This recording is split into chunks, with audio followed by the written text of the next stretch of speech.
We need to reimagine a place in our lives where communities mean something. Sometimes it takes an encounter with a little old man or losing the love of your life to help you do just that. At times, we're all going to fall. That's life. When you get up, that's life reimagined. I have to say this, and I always say it, but anytime I get a reception that warm, I feel like I need to let everybody know, Will Smith is not coming. That's as good as it's gonna get right here, all right? I will also share with you, that was a pretty crazy time in my life.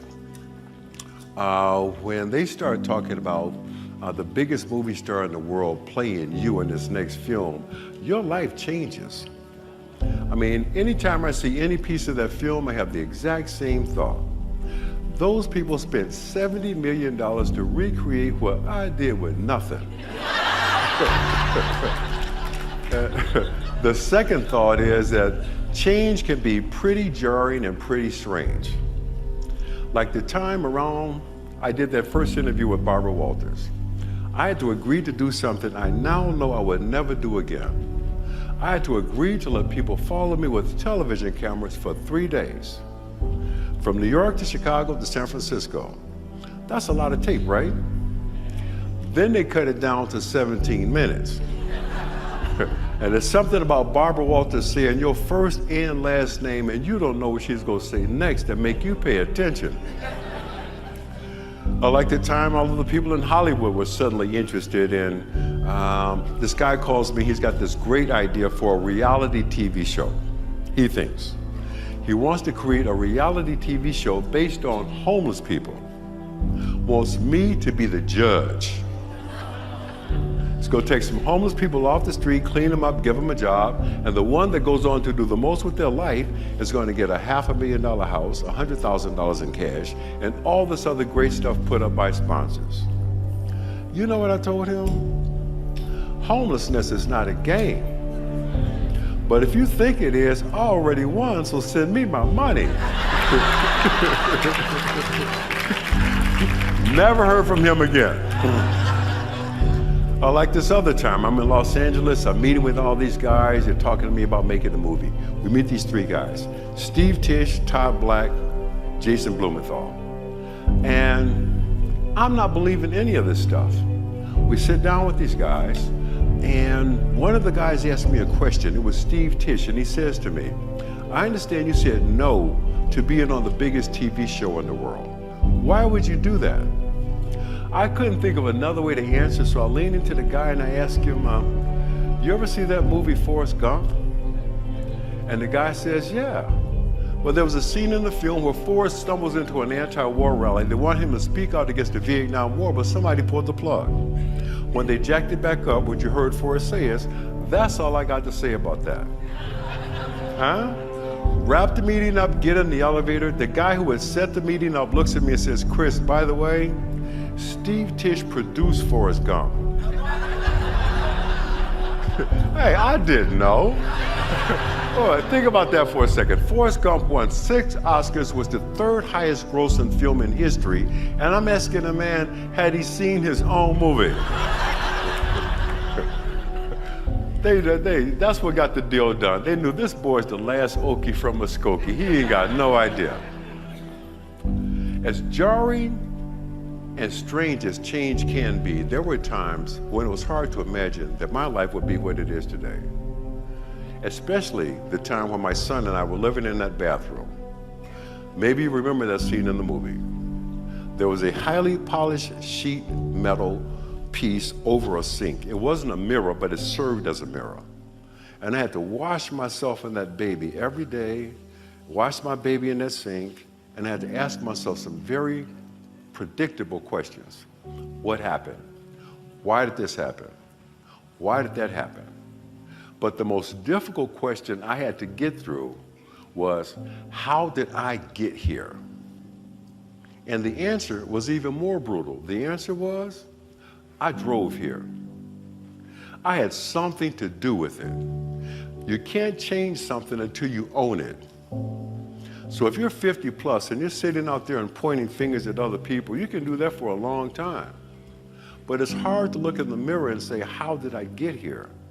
And have the answer be, I drove here. I had something to do with it. It's uncomfortable to admit that, well, I made some bad decisions. I made some investments I shouldn't have made. I had something to do with it. When that man sold me that house for no money down, I should have told him what he could do with that house. Huh? When I signed that adjustable rate mortgage, we all know these things only adjust upwards. No one's ever going to call you and say, guess what? You're going to pay less for your money in your house next year. Ain't going to happen. So the idea of I drove here is empowering, because the other side of it is, if I drove here, that means I can drive out of here. I have to own it. In that bathroom, I finally had to understand what my mama used to say to me. When she would say, boy, the cavalry is not coming. Ain't no backup. I was 28 years old when that part of my life happened. Change was coming fast. And you know what? Change is everywhere, all the time. Social change, technological change, and the most potent of all, personal change. The most urgent question today is not so much as what are my values and who are we? The urgent question in these times of constant change is, how exactly are you going to navigate these new realities? Put another way, what are you going to do? The answer is reimagine life. Some time ago, my friend Barry Rand said about change that it is shifting power away from large institutions and towards individuals. This is having a profound effect on 50-plus Americans who are busy creating a new, more vital paradigm for the second half of their life. For them, for us, at 50-plus, we're looking for a chance to grow in new and rewarding ways. They're not looking to replicate the first half of their lives, nor do they want to sit back and just slowly fade into the night. They're looking to reimagine the 50-plus experience and make it true to who they really are. At 50-plus, all of us have been down some of the same roads, maybe in different places, at different paces, and with different expectations.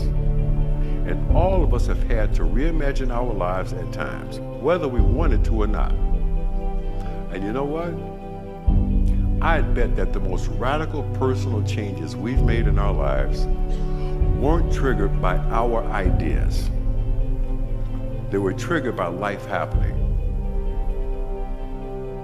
Someday, you're going to lose someone that you love. And you're going to have to reimagine your whole life. And let me tell you something. Will nothing make you reimagine life like the loss of a loved one? Unless you've been there, ain't nobody can prepare you to understand how totally your life is going to change. Today, unfortunately, I can say I've been there. The only way to start is from the beginning.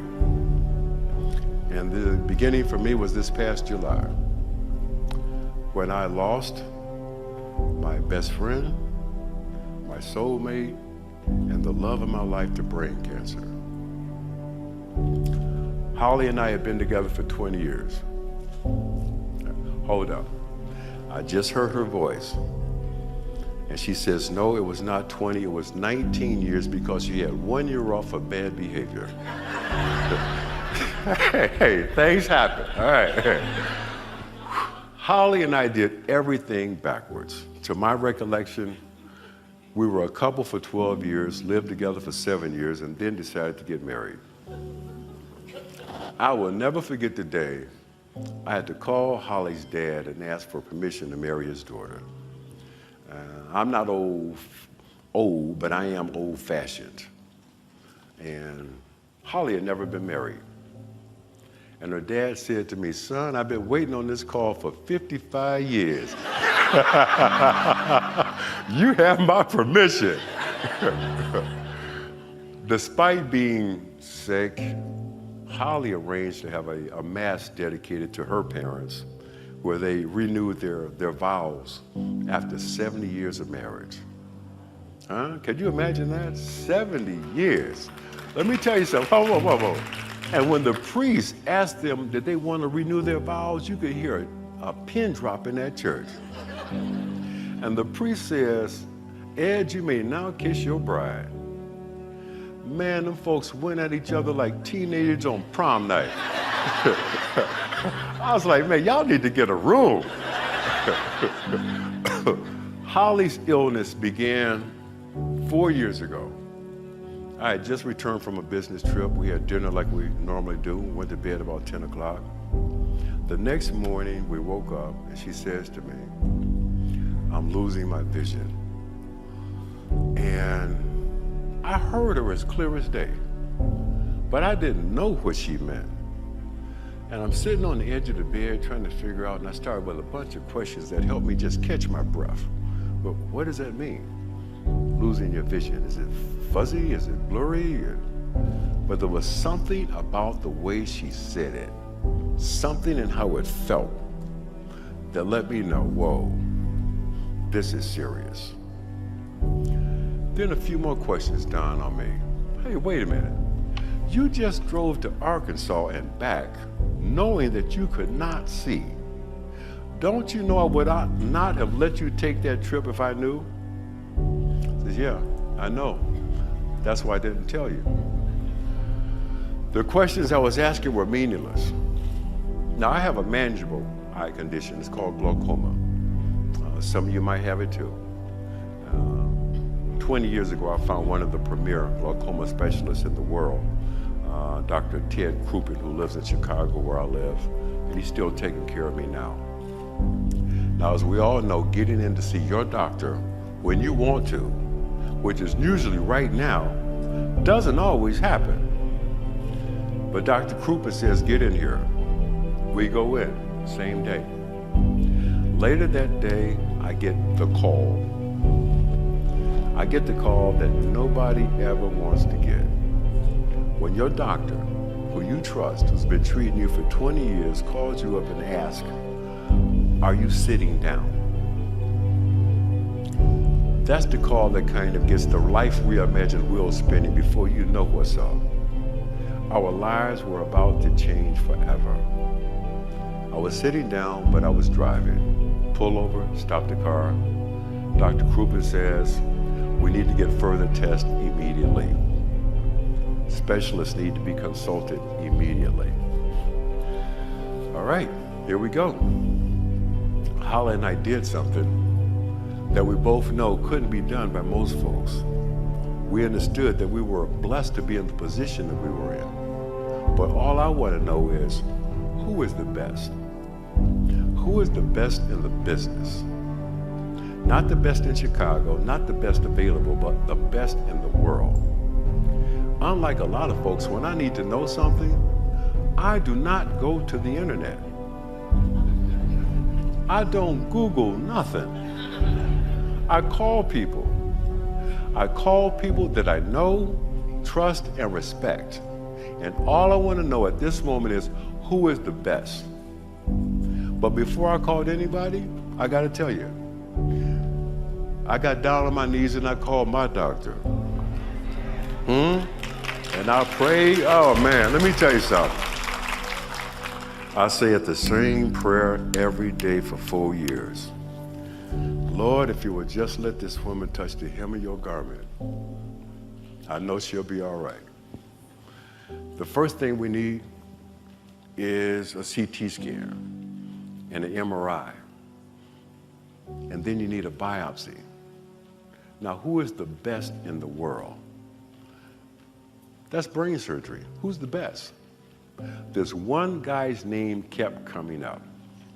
Dr. James Chandler at Northwestern University Hospital in Chicago. We got to get a biopsy. We got to find out the nature of the tumor, the growth in Holly's brain. Now, what we did know is this thing had grown in such a way that it was putting so much pressure on her optic nerves, it was taking her vision, to the point where eventually she'll lose all sight in one eye and half the sight in the other eye. So let's go. Who's the best? Man, we walk into this room at Northwestern University, and this young African-American gentleman walked in and stuck out his hand and said, "Hi, I'm James Chandler." I turned to Holly and I said, "Baby, that's a sign from God. We gonna be okay. Because you do not get to be the head of brain surgery at Northwestern University as an affirmative action position." Huh? Hey. You've been the smartest guy in the room for a long time. We do the procedure. Stage 2 inoperable tumor. We do more research. We learn we can't have radiation because the radiation beams would destroy the good cells and the bad cells. But it turns out there's something called proton radiation. Now, only 5 places in the country offer it: Boston, Oklahoma, Miami, Houston, and Bloomington, Indiana. And it's funny how God works sometimes.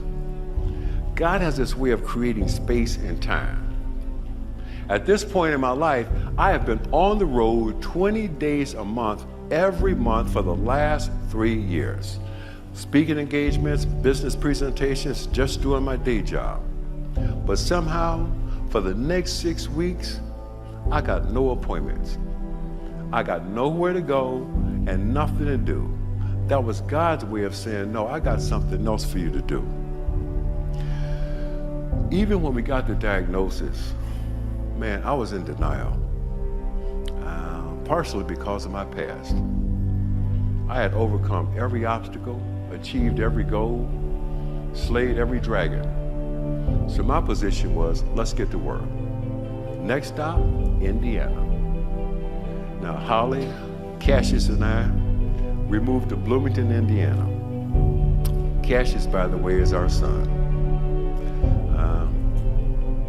Cassius, to be clear, is a 10-year-old boy trapped in the body of a 6-year-old dog. Somebody in there know what I'm talking about, huh? Whew, man, we start the radiation. Now, I don't know anything about this, but I'm having to learn everything real fast. I'm scared, but I can't let Holly know I'm scared. How does proton radiation work? What changes should we expect? What are the possible side effects? You know, my first reaction was that we're going to continue living our normal lives. And that included good food and working out. I said, baby, we got to keep our strength up. All right? We got to keep our strength up for this fight. We're going to eat and work out every day. I was concerned about her losing weight and becoming weaker because of the treatments. Eat and work out every day. Found a great gym. That's what we're gonna do. Eat and work out. Moved into a Marriott extended stay. And it turns out right across the street from the Marriott is a Golden Corral. Man, I don't need to say another word, do I? Huh? All you can eat for $6.95. All you can eat. She does not lose a pound, I gain 20. Now, we've been told that it's going to be a year to 18 months before we know how effective the treatments have been. I mean, the radiation itself causes swelling. So that swelling's got to go down first, and then we'll see if there's had any impact on the growth and possibly, hopefully, shrinking the tumor. That's 12 to 18 months. So it was clear that my life was changed forever, dramatically. I mean, I had finally found a job tougher than being a single parent. Primary caregiver. Somebody in here know what I'm talking about. 36% of members of AARP say they are caregivers. And people say, well, you can get help. And look, let me tell you something. Ain't nobody gonna ever take care of somebody that you love like you. That ain't gonna happen. That ain't gonna happen, period. Now, one day while we're in one of the doctor's offices and you know, people on their cell phones, they talk so loud you can overhear everything. And this one guy is saying to somebody, well, becoming a primary caregiver changes everything in a relationship. And Holly looked at me and she says, is that true? And I said, no, he don't know what he's talking about. The truth of the matter is, I didn't know. Being a primary caregiver was about learning how to do everything twice. I get up, get her up. Brush my teeth, brush her teeth. I get dressed, get her dressed. Tie my shoes, tie her shoes. You do everything twice. The other person always comes first. And being a primary caregiver, man, I had to learn more about being a woman than I ever wanted to know. What is this thing with the earring? Well, hold up. What is so important that the back of the earring gotta match the front of the earring? Ain't nobody gonna see it anyway. You can't see it. But Holly could feel it, and she say, no, that's not it. That's not it, right? I will never forget the time I dropped the back of the earring into the plush pile carpeting of a nice hotel. Couldn't find it. Now we can't go anywhere until I find the back of this earring. I called the concierge at the hotel. He sent up half the staff from the hotel. We got down on our hands and knees crawling looking for the back of this earring. And she found it. She stepped on it. And don't even get me started with this thing about putting on the bra. Hey, hold up, wait. You got to put the thing on. You got to get everybody situated, right? Then you got to snap the thing in the bag. Men don't know how to put bras on. We know how to take them off. Hey, I had to learn, right? The other person always comes first. And sometimes only. You might not get to do nothing for you that day. I mean, I ran out of the house one day. I had to get Holly together, get her all squared away, make sure she got everything that she needs. I got to get to a big meeting downtown. I left the house and didn't know it till I got to my meeting. I left the house wearing 2 different color shoes. One black, one brown. One suede, one leather. One lace up, one loafer. Now that means I had a few chances to get that right. Man, I didn't know it until I got in the meeting. I'm sitting there talking to these people, sit back, cross my legs, and everybody's looking at my shoes. Didn't matter, I got that business anyway. Them folk probably feel like, boy, we need to get this man something. Being a primary caregiver, you do everything you do with love. It teaches you all about love and fear. Now on the outside, hey, I'm a fearless guy. And if you're an American man over 50 years old, you got some John Wayne in you. You got some John Wayne in you that says, no, we got this. We got this.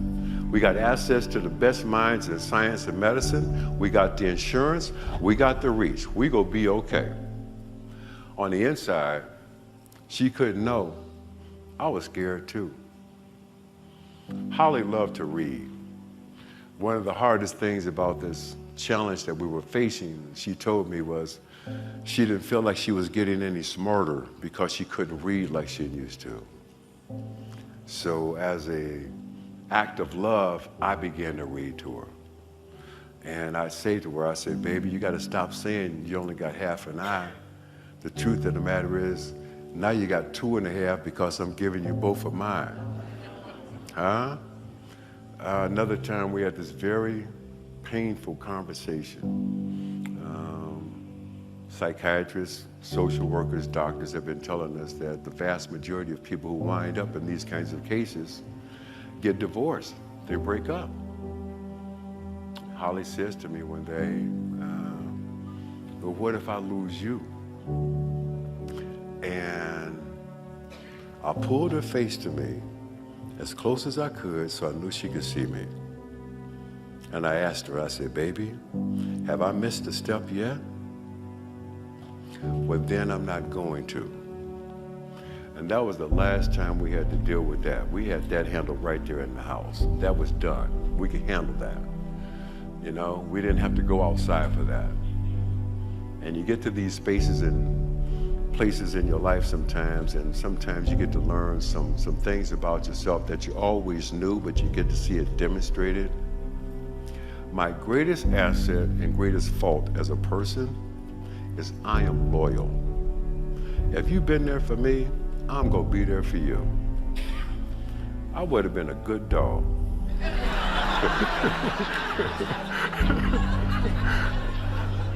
Sometimes the most important thing that you can do in your life is exactly that. Let somebody that you love know, I'll be there. I don't know what these doctors gonna say. I don't know what this MRI is gonna say. I don't know what the CT scan is gonna say. I don't know what this pathologist is gonna say.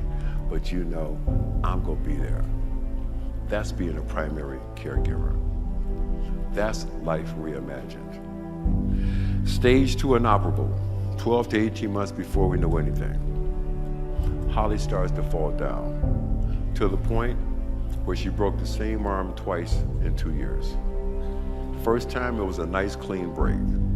No surgery, just put a cast on it, she's good to go. Get on a plane, go to Hawaii on vacation, no problem. The second time the doctors take a look at it and say it's pulverized. You can't just put a cast on it. We had to put in 4 titanium pins. And Holly lived like that the last 4 months of her life. I had to change that dressing on that pin, on that arm, twice a day. We didn't know it yet, but the tumor had changed.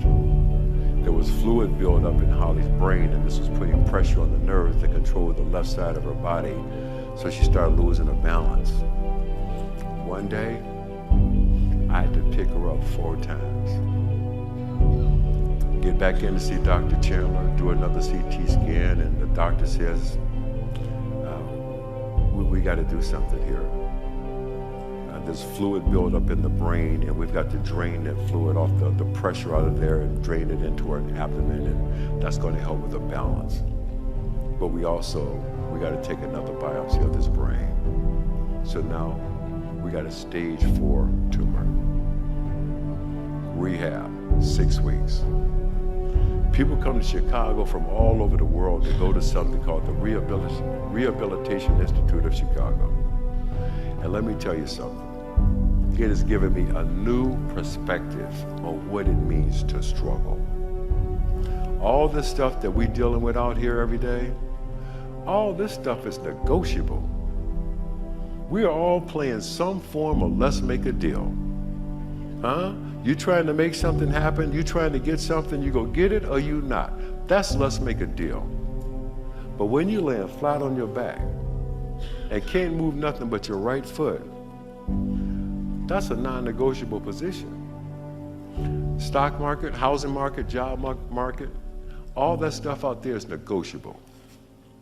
But when you see somebody that you love, 55 years old, struggling to try to learn how to walk again, trying to learn how to eat with a fork again, that's non-negotiable. Had to go to New York, major business, couldn't reschedule, had to do it, got to keep it. Holly's in the rehab center and she knows that I ain't doing too good right now. I'm struggling. And I know we got one arrow in the quiver, chemo. And her age group, 55 years of age, with chemo, you got 14 months to live. And that is no discussion on quality of life. So I'm struggling with this. Had this major speaking engagement, got to keep it. Get to New York, and Holly calls me right before I walked up to the stage, and she says to me, you know what? I walked 700 feet today. That was her way of saying, if I can do that, then you can do this. She has some John Wayne in her too. 6 weeks in rehab, getting ready to come home, had to reconfigure the whole house. Everything has got to be accessible now. Everything they got in that hospital, we got to have it in the house. Hospital bed, the rails, the shower, everything. Got to have it here. Now, I'm still in denial. I'm still saying, baby, we're going to be okay. We got this. We're going to be okay. The very day that we were supposed to go in for our first chemo treatment, Holly had a stroke. That was it. That was life reimagined. I was told that we have 14 months with chemo, and again, not taking into any consideration quality of life.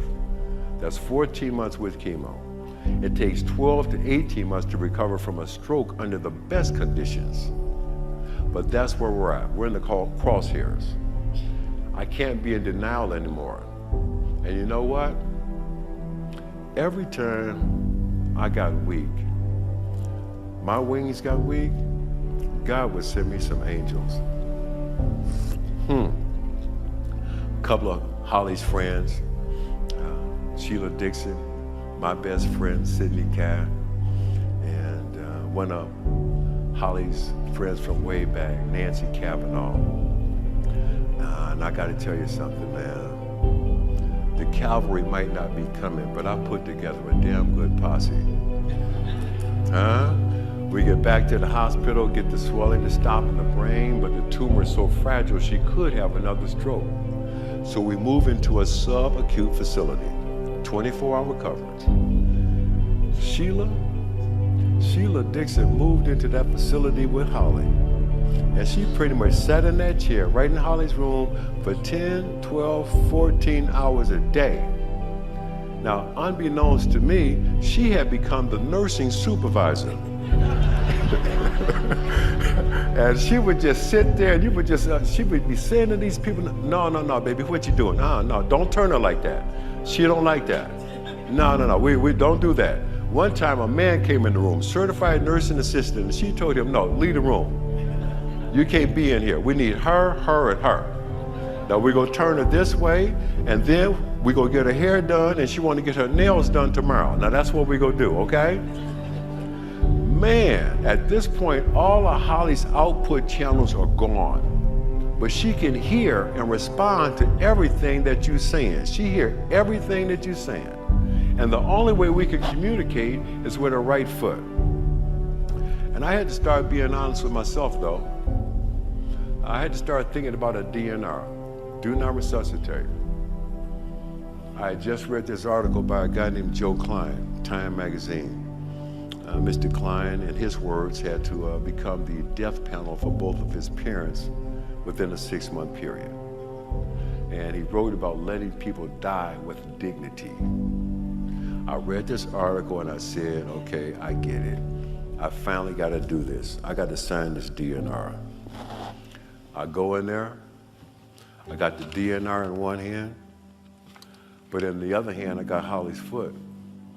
And I'm just talking, and I don't know why, but I said, baby, you want a cup of coffee? And I get this foot. Say, you want a cheese Danish? I get the foot. Now, what do? You got a DNR in one hand, and the other hand, you got this foot telling you to go get me a coffee and a Danish. What do? You go get the coffee and the Danish. That's what you do, all right? I had to suck up the coffee in the straw, put a little suction at the top, and just drop it in the mouth, and you could see her. And we were having coffee. Some of our last conversations that I had with Holly were her asking me, what are you gonna do? Now that we see how truly short life can be, what are you gonna do? That was my life reimagined moment. She and I have been talking for some time about where we are, where she was, where I was. But now the question was staring me in the face. What are you going to do after Holly? And you know what? For 30 years, I've been doing something that I was good at, business-wise, not just good at, one of the best in the business. But after 30 years, I don't want to do it anymore. one of the best in the business, made a ton of money doing it. I don't want to do it anymore. It's not what gets me excited. I started taking my own advice and I said, I'm getting out of the brokerage business. I've been telling people for a long time, if you're doing something that you're not passionate about or committed to, then you're compromising yourself every day. And you know what? You cannot fake the funk for long. So I'm getting out of the brokerage business. I've been thinking about spending, and not just thinking about it, but I know I've been spending more time and energy on other things anyway. But it was these last conversations with Holly that led me to just push away and begin to reimagine my life. One day, all of us, we're going to get to a stretch of road where there's no maps, no road signs, and no GPS. There's going to be a fork in this road. And one way is going to say, I'm scared and don't know what to do. The other way is going to say, I'm scared, but I'm stepping out on faith. That's the road you got to take. And when you push away, sometimes you just need to make a good, clean break. All right then, shut it down. Shut down the business, all right? New York office, shut it down. 18 years, shut it down. You can't get to the next chapter without turning some pages. I mean, a lot of us just like to read like this. It don't work like that, all right? And you know what? Speaking of reading, there was a book that Holly and I were reading. That was the last book I ever had a chance to read to her. To Kill a Mockingbird by Harper Lee. And I would sit there and read, and she's giving me the foot, and I read slowly, pages and chapters, and I knew that when I finished this book, Holly ain't gonna be here. I haven't finished that book yet. I don't know if I ever will. When you lose a loved one, you reevaluate everything. What are you gonna do with your time? It all comes down to time. That is all we got. You can lose a house, get a new house. Lose a job, get a new job. But when you lose the person that you love more than life, that's irreplaceable. You can make money, you can lose money, you can't make time. You can say to every person you meet over the next couple of days, how much time you gotta work before you're eligible for retirement? People know. How much gas is in the car? People know. How much time you got left in your life? Don't nobody know? Time is the ultimate luxury. Some of us get more than others. Some of us get more than we deserve. But none of us know how much we have left in our lives. We just don't know. You know, there's a scene from that film that gets at reimagining life. It's the scene that takes place on the basketball court. That scene wasn't written as you saw it. In the original script, when the little boy throws up the ball and says, I'm going pro, the father says, forget it. You could never do that. I was no good at it, so that means that you can't do it. Don't ever let me hear you say you're gonna do that. Man, to put that in perspective, I gotta tell you this story about my mom.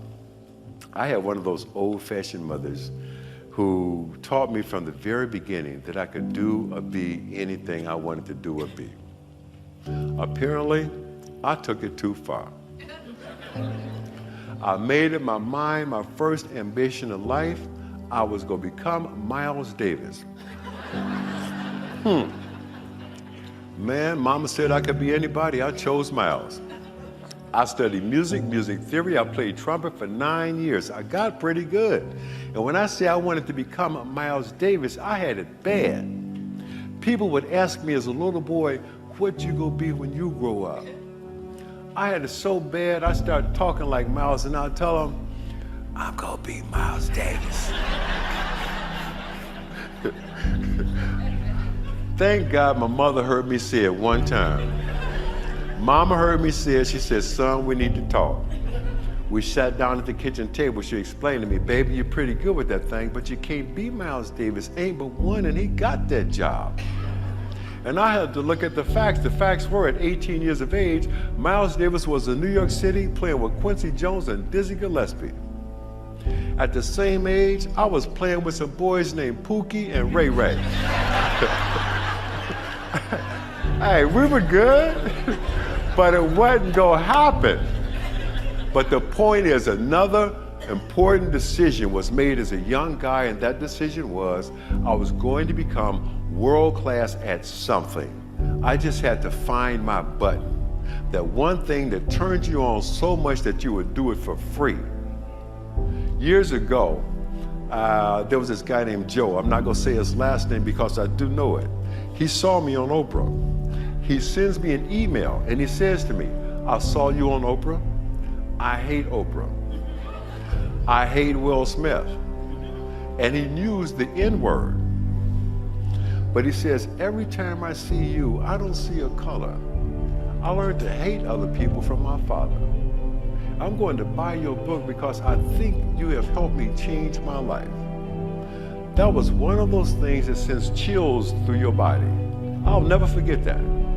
So when it was time for me to do my second book, Start Where You Are, I thought, well, let me just reach out to this guy and see how he's doing. Get him on the phone and I say, hey man, what's happening? And I got a new book coming out and I want to use your letter in my book. Is that okay? He says, oh, no, Mr. Gardner, please, don't do that. You see, I finally found out what makes me happy. I am now the drummer in an Afro-Cuban reggae band.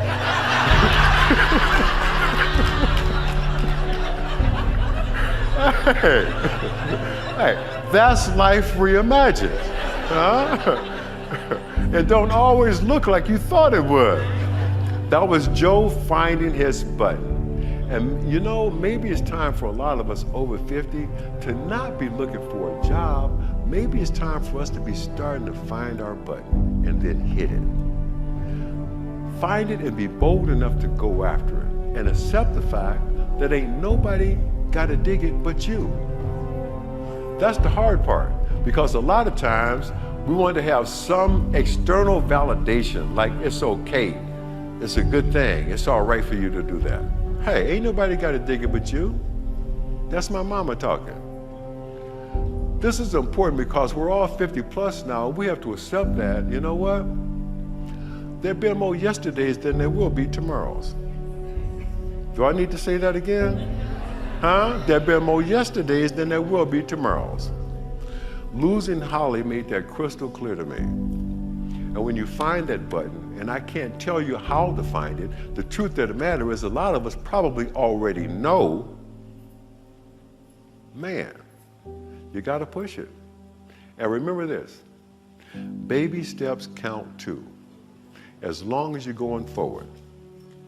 Dr. Martin Luther King put it best for me when he once said, you may not see the whole staircase, but you got to take the first step. We all take strides when we're clear, we're certain, and there's no obstacles. You got to take them baby steps sometimes when you don't know. And I think the AARP folks are getting this. They know that the old paradigm is over.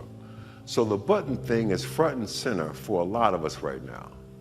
We're looking to discover what's next in our lives, working, volunteering, starting a business. All this change we're talking about is getting people to ask questions like, how do I use my years of experience to achieve success on my terms? How do I retool my skills for the new economy? How do I deepen relationships with families and friends? Where does fun come in? Some time ago, I was on CNN talking about the economy. And I was saying how important it is to understand that the next wave of entrepreneurial zest and zeal in this country is going to be led by people who are over 50 years old. You know why I say that? Because those are people who were let go from key positions in corporate America in their prime. And all these technical wizards and bright guys, they're missing something. They're missing the 3 R's, not the reading, writing, and arithmetic. They're missing the rep, the rap, and the Rolodex. Huh? Reputation, history in the business, rap. You gotta be able to communicate your ideas. Rolodex. Mama used to always say to me, boy, the best time to make friends is before you need friends. We're heading straight into a creator economy. Now, a creator economy is where a lot of people are just finding their buttons. They are ordinary, passionate people all over the places that are doing things that they're truly passionate about, pursuing big ideas, innovative solutions, being entrepreneurial. Think about that. The idea of being a creator is probably a little unsettling. And it's so contrary to the life course we've grown accustomed to, the steady job, career trajectory, and so on. But you know why? Because this is life reimagined. This is changing things up. This is 50-year-old folks pushing that button.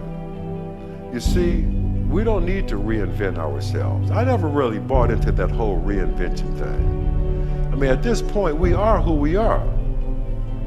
Most of us have the time. We ain't got the time or energy to be reinventing nothing. What we do need, though, is the confidence that the skills, talent, and expertise that we've accumulated during our lives can create value somehow. Skills, talent, and expertise are transferable.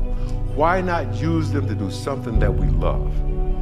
Why not use them to produce something, to build something, to love something, and own it?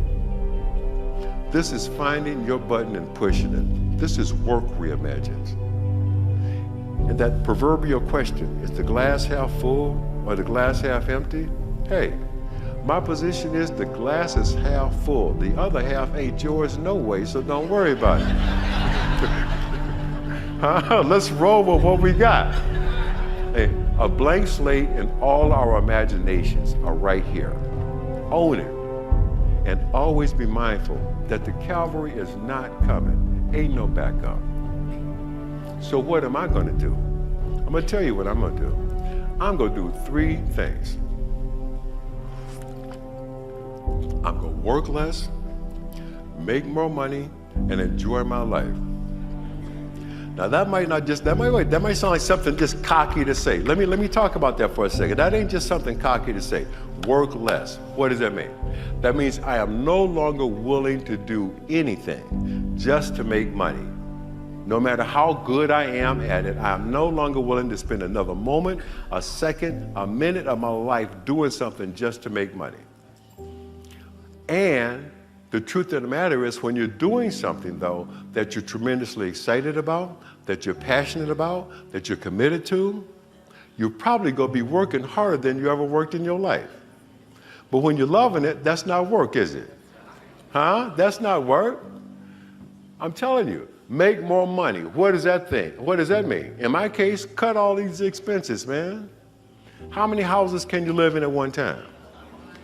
How many cars can you drive at one time? And get some people out of your pocket. Hey, wait. We all got some people who've been living in our pockets. The first people I'm putting out of my pocket are my children. A lot of us tried to give all our children everything that we didn't have, thinking that we were giving them a better life. And you know what? We're not giving them a better life, we're just giving them better stuff. Man, my children developed this at one point, highly evolved sense of entitlement. They're walking around like they're the little chocolate Kennedys. Hey, look, I'm just being honest. I'm talking about my kids, right? You know, they're walking around like we just got it like this, we just rolling like this. I had to explain to them one day, you know what, hold up. Y'all not rolling, I'm rolling. Y'all riding. There's a difference between riding and rolling. When you riding, when you rolling, you get to say when it stopped. When you ride, you hope it never does. I'll never forget this one time. Man, I came home one day and, I had to explain to my children, and I don't believe in using a whole bunch of bad language, but I did say to my children one day, look at, you know what? Y'all see all this stuff? This is my stuff. I made this, you didn't. I came home one day, I'll never forget this. I'm hearing this arguing in my house, and I walk out, what's going on here? My daughter is 8, my son's 12. My daughter runs up to me and she says, Papa, tell Chris I'm gonna get your Ferrari when you die.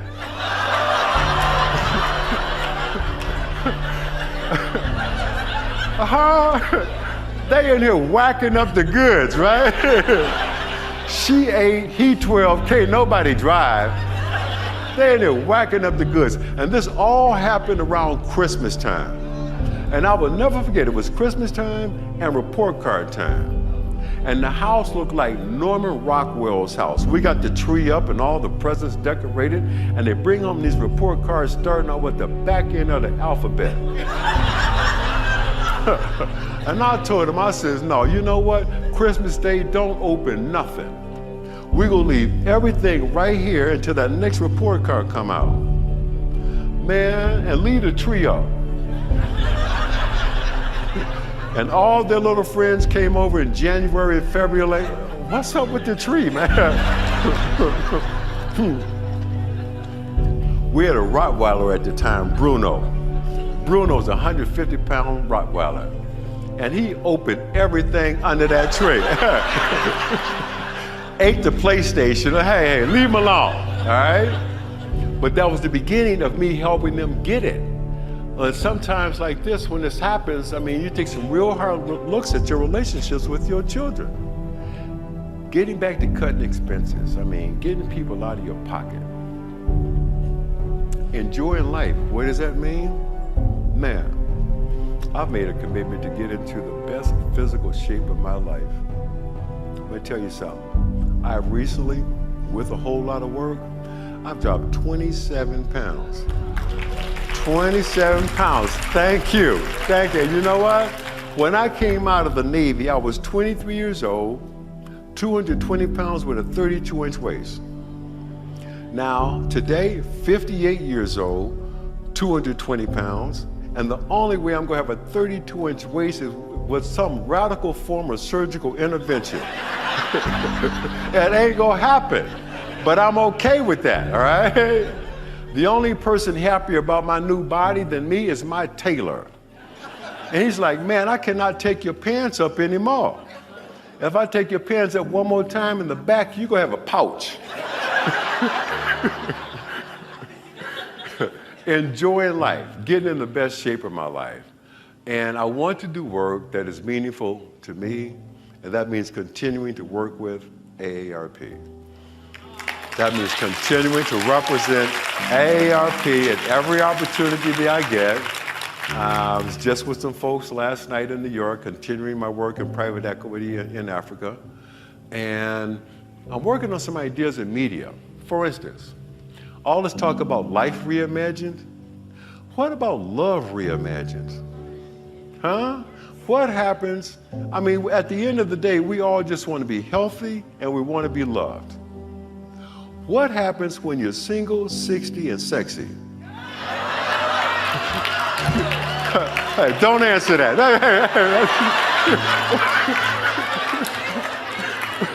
Hey, huh? Well, why not some television for grown folks? Single, 60, and sexy. I'm working on that, okay? That's love reimagined. And that's a lot. That's where I'm at. And the beautiful thing about this transitional part of my relationship with Holly is no regrets. No regrets. To have loved and been loved unconditionally. You know what that means? Unconditionally. That means somebody knows you and loves you anyway. Huh? Unconditionally. One of the last things last conversations we had was her saying to me that, you know what, you don't have to say that you wish we had done this or you wish we had done that, because we did everything. We did all that. And one of the last things that she said to me was, I don't want you to cry because it's over. I want you to smile because it happened. Whew. Whew. Man, girl has some Barry White in her too.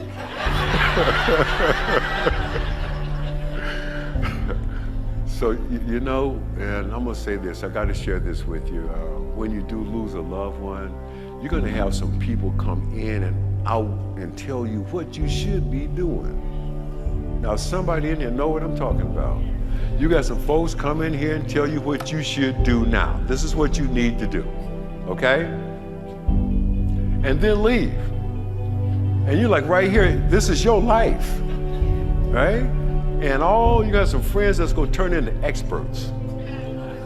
We had this one, Holly had this one friend who found the one doctor on the internet who guaranteed he could cure brain cancer. On the internet. Now I've got Northwestern University, Duke University, and the University of Chicago saying to me, no, this is where you at. One quack saying, I guarantee I could cure cancer. We don't see the quack, so that creates an issue with me and the friend. So these friends, they're gonna come, they're gonna go.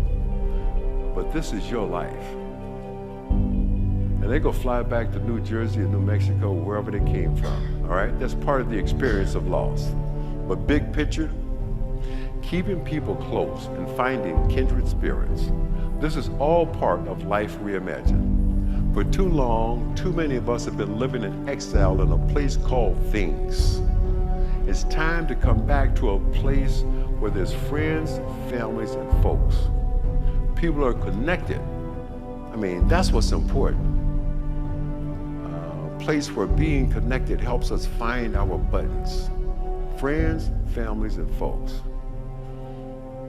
We all got somewhere because somebody else helped us. Somebody else saw something that maybe at some point we didn't see in ourselves. And you know what? You can keep on seeking people who will help bring out your best.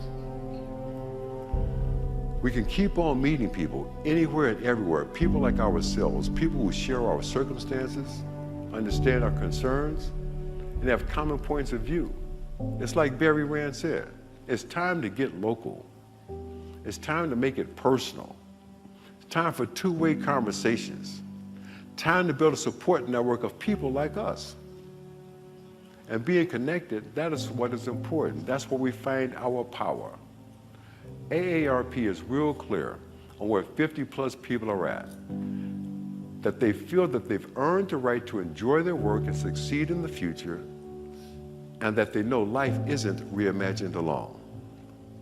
So the folks at AARP are working hard to create space for this, sharing experiences, connecting with mentors, exchanging ideas, and building communities. And you can count on me to be your ally, to be your personal advocate, because of where I've been and what I've been through. People 50+ are all living in the same neighborhood, not demographically, but chronologically speaking. We're all in the same space. Some of these events, if they haven't happened for you already, they will. And it doesn't matter where you live or what your zip code is, because chronologically, we're all in the same space. Your work life is going to change. Your love life is going to change. Your relationships with your children are going to change. And when you get to that point, the big question becomes, what am I going to do with the rest of my life? So chronologically, we're all in the same neighborhood. But the good thing is at AARP, we got boots on the ground. A couple of years ago, after the movie came out, I had this opportunity to go to the Oscars. And I mean, as big as that thing is on television, it's even bigger in real life. Now, why am I here? I'm not just here. I'm here because the biggest movie star in the world is nominated for an Academy Award for playing me. So now it's the Oscars on steroids. I got 2 tickets to this thing. Who are you gonna take? I take my daughter. Man, I don't know anything about women's clothes, but there's this woman, Vera Wang. She's supposed to be hot. She made my daughter a dress. These good folks from this little company called Chapard let my daughter borrow $500,000 worth of diamonds on her signature, which is really my signature. I walked behind her all night and I said, you better not drop nothing. You know, where's my earring? Man, and you're on that red carpet and you're surrounded by every rock star, movie star, wannabe, has-been on the planet. It's a pretty heady experience. But the very next week, I had a speaking engagement right here in New Orleans. The very next week, the next Sunday. And sometimes God doesn't trust my hearing, so he puts me in places to show me things. I do my speaking engagement in the morning, and something said to me, go see for yourself. I went to a neighborhood called the Lower Ninth Ward. I had never seen anything so devastating in my entire life. Imagine a cemetery where all of the tombstones are churches, houses, schools, and businesses. No people. I see this one little old man. He's outside, he's cutting the grass with a push mower. I make the driver stop the car. I can't just roll by, I make him stop the car. I go over to the little old man, and I don't know what else to say, but I say, man, you got your yard looking good. He looked up at me and he said, this ain't my yard. I live over there. This is my friend's yard. And every time I cut my grass, I cut his because I know one day my friend is coming home. Man, now the first thing that went through my mind is, do I have any friends like that? That was not the big question. The big question was, have I been that kind of friend? And I know now, having lost Holly, that I've been that kind of friend. A year later, back in New Orleans, same neighborhood, same house. Go over there, and there's that same little old man sitting outside, but this time he's not sitting alone. He's sitting under the newly planted shade tree, and he's playing checkers. And I could tell by the look on his face and the smile in his eyes that his friend had come home. That's life reimagined. We need to reimagine a place in our lives where communities mean something. Sometimes it takes an encounter with a little old man